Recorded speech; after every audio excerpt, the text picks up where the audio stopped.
Pra nuk mund të besohet që një familje mund të merrte këtë risk dhe mund të kalonte liçenin nga një anë te ana tjetër. Ma të varë, nuk ishte varë profesionale, ishte varë që ndërtuar nga ato, sopa. Dhe me tunë besuan se dikush i ka sjellë ata atë. Por ai ka sjellë edhe me këtë varkën, që të justifikohen se këta me gjithë mekanik. Nëse i morën i dërguan diku nga Tusi. Se zoja Qazimit, më ishte nga shqiptarët Tuzit. Dhe kisa një njerëz vetë.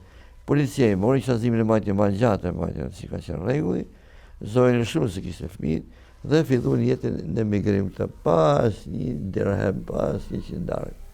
As shtëpi, as katandit. Ndërkohë objektivi këtyre nuk ishte ish Jugoslavia për Malizi sotëm, po ishte Amerika. Akoma s'kishte dalë ajo, si e thon 58-ën. 58 ala shqiptarët kishin shku mbau 65-6 e filluan shkuin shqiptarët në Amerikë, të malësorë që kemi ne atje. Dhe mirë po Qazimi donte lirinë.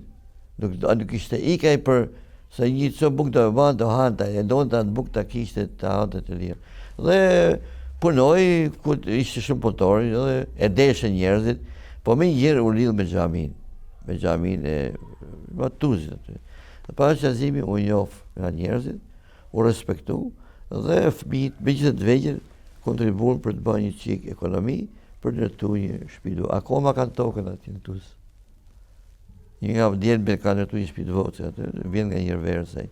Dhe punonta filluan të rriten, filluan të punësojnë, punësimet s'ishin, s'kishte atë kohë. Që ku punësojnë një fije në Podgoricë, atë kohë që quhej, atë kohë që të grad. Dhe 66-7 filluan shqiptarët të emigronin në Amerikë. Hoti, Gruda, zonat që atje. Dhe dy djemë të Qazimi, ja i malli, për dy tjerë, beqar ato, marrën tjetër rrugë këta. Prej Jugosllavinë, Itali dhe prej shkuan në Amerikë. Kur shkuan në Michigan? Aty që jetohen pastaj këta.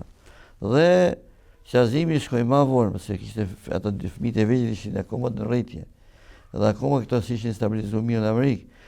Por i tha fëmijëve, që kemi gjetë xhamin Tuz, kërkoni ta gjeni xhamin në Amerikë.